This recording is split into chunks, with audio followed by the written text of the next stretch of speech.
अस्सलाम वालेकुम everyone, welcome back to the channel. This is Mohammad Hammad. इस चैनल पे हम पाकिस्तान स्टॉक एक्सचेंज से रिलेटेड डिस्कशन करते हैं। व्हाट्सएप ग्रुप में जो हमारे पास स्टॉक्स आते हैं उन्हें रिव्यू करने की कोशिश करते हैं और जेनेरिकली जो मेरी रिसर्च आइडियाज़ होते हैं उनको भी मैं इस ग्रुप में या चैनल पे शेयर करने की कोशिश करता हूँ। ग्रुप का जो लिंक है वो डिस्क्रिप्शन में अवेलेबल है। अगर कोई ज्वाइन करना चाहे तो ही और she is more than welcome to join that community. इस सेशन में हमारे पास जो है वो दो स्टॉक्स की जो है वो रिक्वेस्ट है, ईपीसीएल की और सिस्टम्स लिमिटेड की। उन्हें डिस्कस करने की कोशिश करेंगे और देखेंगे कि हमारे पास जो है ईपीएस के फ्रंट पे, इनकम स्टेटमेंट पे प्राइमरली, और जो हमारे पास ट्रेडिंग डेटा अवेलेबल है, टेक्निकल चार्ट्स पे जो है वो सपोर्ट और रेजिस्टेंस कहाँ बनती हैं। स्टार्ट करेंगे ईपीसीएल की क्वार्टरली ईपीएस परफॉर्मेंस से। 2 सालों की अगर परफॉर्मेंस देखें तो हमारे पास जो है पिछले 2 सालों में सिर्फ 2 क्वार्टर ऐसे थे जहां पे ईपीसीएल ने जो है वो पॉजिटिवली परफॉर्म किया है। उसके बाद हमारे पास नॉर्मली जितने भी क्वार्टर्स थे इसने नेगेटिव ईपीएस रिपोर्ट किया। अभी करंटली इसकी जो है वो 13 तारीख को मीटिंग जो थी वो प्रोग्रेस में है। उसका नोटिस जो है वो स्टॉक एक्सचेंज की वेबसाइट पे आया और रिजल्ट्स अभी तक नहीं आए हैं। रिजल्ट्स आने पे ही जो है वो इसमें एक बेहतर आइडिया मिलेगा कि फंडामेंटली चीज़ें इम्प्रूव हुई हैं या कंपनी स्टिल स्ट्रगलिंग। बेसिकली अगर क्लोजली हम देखें तो प्रॉफिट फ्रॉम ऑपरेशन में है ये कंपनी अभी, लेकिन फाइनेंस कॉस्ट और जो टैक्सेशन की लाइबिलिटी है उसकी वजह से जो है अर्निंग पर शेयर इसकी नेगेटिव टेरिटरी में जा रही है। टेक्निकल चार्ट पे मूव करने से पहले हम इसका देख लेते हैं कि ट्रेडिंग डाटा जो है वो कैसा है, इसकी पिछले दिनों में परफॉर्मेंस कैसी रही है। लास्ट ट्रेडिंग सेशन में इसने इंडेक्स से नेगेटिवली परफॉर्म किया है -2.93% से, लेकिन अगर आप 10 डेज के टाइम फ्रेम पे देखें तो पिछले 10 दिनों में इसने करीब जो है 1.89% इंडेक्स से आउट परफॉर्म किया है। तो इंडेक्स की परफॉर्मेंस से इसने पिछले दिनों में 10 दिनों में बेहतर परफॉर्म किया है, 3% की जो है वो वॉल्टेलिटी के साथ।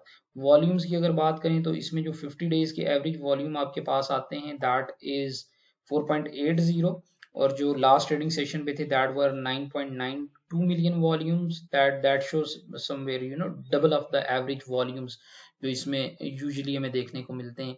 67 के करीब जो है इसका आरएसआई है। दैट मीन्स कि कोई ओवर हीटेड सिचुएशन में एज सच नहीं है, बहुत ज्यादा ओवरबॉट नहीं है। और इसका जो distance from the 200 days moving average है, जिसे इंस्टीट्यूशनल लाइन भी हम कहते हैं, वो 18.51% है। इसका मतलब ये है कि अपने जो 200 डेज की मूविंग एवरेज है उससे यहाँ तक की करंट प्राइस जो है ये 18-18.5% जो है वो गेन पोस्ट कर चुका है। वो लाइन आपकी यहाँ पे 31 या 37 के करीब बनती है। Basically this is the the base point जहां से ये मेजर हो रहा है। तो अभी अगर हम देखें तो यहाँ पे भी इसने रिजेक्शन ली थी 12 दिसंबर को, और अगेन हमारे पास जो है वो रिजेक्शन आती हुई नजर आई है इस सेम लेवल से। ऑब्वियसली जब आपके पास अर्निंग सीजन होता है तो prices do tend to significantly move और वॉलेटिलिटी इंक्रीज होती है। Now the important thing is कि हमें इसे इसकी जो इम्पोर्टेंट अभी इमीडिएट सपोर्ट लेवल अवेलेबल है वो 36 या 13 का है, और उसके बाद 33 या 45 का लेवल जो है वो इम्पोर्टेंट लेवल होगा। जो मैक्सिमम डाउन साइड इसमें अभी नजर मुझे आ रही है वो करीब 17.5 से 18% की नजर आ रही है, जो कि 31 से 32 के दरमियान में हमारे पास जो है वो सेटल हो सकती है अगर कोई भी रिजल्ट साइड की वजह से पैनिक सेलिंग आती है। तो अप साइड की अगर बात करें तो 39.36 का रेजिस्टेंस लेवल है, और उसके बाद जो है वो 41 या 71 का जो है वो मैक्सिमम अपसाइड मुझे अभी तक नजर आ रही है। तो थोड़ा सा कॉशियस अप्रोच के साथ चलना है क्योंकि results are expected soon and they will definitely move the prices in a certain way कि जहाँ पे वोलेटिलिटी जो है वो ज्यादा हो सकती है। ईपीसीएल के बाद हमारे पास जो है वो आपका सिस्टम्स लिमिटेड है। सिस्टम्स लिमिटेड का ईपीएस पहले देख लेते हैं और फिर ट्रेडिंग डेटा भी चेक करेंगे। सिस्टम्स में जो है वो अगर पिछले 2 सालों में आप देखें तो बहुत अच्छा जो है वो उसने परफॉर्म किया है, ईपीएस बहुत अच्छी चलती रही।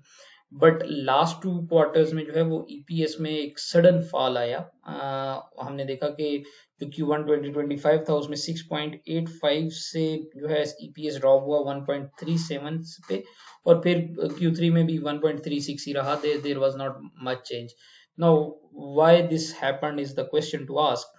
बेसिकली इनकी जो इन्वेस्टमेंट्स हैं अपनी एसोसिएटेड कंपनीज में, उसमें इनको जो है वो लॉसेस हो रहे हैं एज ऑफ नाउ, और वो जो लॉसेस हैं, इम्पेयरमेंट लॉसेस हैं, वो इनकी ईपीएस पे जो है वो प्रेशर डाल रहे हैं। सो कंपनी ऑपरेशंस की साइड पे अपने जो कोर ऑपरेशंस हैं वहाँ ठीक परफॉर्म कर रही है, बट इनकी जो इन्वेस्टमेंट्स हैं उनके लॉसेस जो हैं they are putting a pressure on the EPS side. Trading data की देख लेते हैं पिछला, और फिर हम जो है वो चलेंगे टेक्निकल चार्ट पे। सिस्टम्स की जो लास्ट 10 दिन की परफॉर्मेंस है that is negative as compare to the index. Index से -0.30% इसने नेगेटिवली परफॉर्म किया है पिछले 10 दिनों में। 2% की इसमें वॉलेटिलिटी है एवरेज 30 डेज की, और 10.65 मिलियन वॉल्यूम्स थे इसके लास्ट ट्रेडिंग सेशन में, जो कि अगर हम कंपेयर करें तो बहुत सिग्निफिकेंटली ज़्यादा हैं आपके 50 डेज की एवरेज वॉल्यूम से, जो कि करीब 3.661 मिलियन वॉल्यूम्स बनते हैं। करीब करीब ओवर सोल्ड होने के ये जा रहा है। अब नाउ द थिंग इज के ये हमारे पास करंटली एक सपोर्ट लेवल थी जो ग्रुप में भी मैंने मेंशन की थी, 145.03 to 08 का जो लेवल है, वहाँ पे एक स्ट्रक्चरल सपोर्ट अवेलेबल थी, जिससे प्राइसेस ने थोड़ा सा जो है वो रिस्पाइट मिली, जो डाउन ट्रेंड हमारे पास प्राइसेस में चल रहा था। बट जो वॉल्यूम्स का इंक्रीज है और ये जो विक बनी है, ये इम्पॉर्टेंटली शो कर रही है कि इसमें अगर कोई एग्रेसिव बाइंग अभी तक नहीं भी आई तो इस सपोर्ट ने अपना काम किया है, और हमारे पास ये जो है प्राइसेस थोड़ी सी अगर बाइंग नहीं भी है तो there is at least some short covering available. अगर 145.03 का लेवल इसने सस्टेन ना किया तो जो हमारे पास मेनली ये ऑपरेट कर सकता है एक बड़ी सपोर्ट लाइन की तरफ, वो 139.07 की है। That is basically the risk available as of now for this stock. और अपसाइड की अगर बात करें तो इमीडिएटली जो है ये हिट कर सकता है आपका 155 से 157.26 का लेवल, और ये दोबारा आपने जो अपवर्ड चैनल है इस लेवल को अटेन करने के बाद उसमें ये पुश हो जाएगा। उसके बाद 161.82 की रेजिस्टेंस से मिलेगी, and then will have the 172.98 major resistance जो हमारे पास अवेलेबल होगी, because that is the 52 week high as of now, mid line of the upward channel. और उसके बाद हमारे पास जो है वो देखना पड़ेगा कि अगर ये ब्रेकआउट देता है तो कहीं 190 193 के करीब ये जा सकता है। बट करंटली इसमें जो है वो सेलिंग प्रेशर जो आया था, वो ये जो कैंडल हमारे पास बनी है इसमें ये जो विक है और स्ट्रक्चरल सपोर्ट जो यहाँ पे बनती है वो शो कर रही है कि इसमें एटलीस्ट सम शॉर्ट कवरिंग आई है, और कुछ थोड़ा बहुत इसमें अपसाइड पोटेंशियल हम यहाँ से देख सकते हैं। अगर ये यहाँ से इसने 145 एरिया 0.3 से नीचे क्लोजिंग दी तो फिर 139.07 विल बी एक्सपोज्ड, और ये यहाँ पे जाके बहुत ज्यादा जो है वो ओवरसोल्ड की सिचुएशन में भी चला जाएगा। तो right now the areas to watch is 145.03 and 139.07, और अपसाइड पे रेजिस्टेंस जो है वो 157.26 को क्रॉस करना जो है that will be important to call any fresh longs. So this is pretty much it. PPL की रिक्वेस्ट है, वो उनके रिजल्ट्स जो हैं वो मैं डिटेल में ज़रा देख लूँ, तो उसके बाद इंशाल्लाह उस पर कोई कमेंट करूँगा। Thank you so much for listening.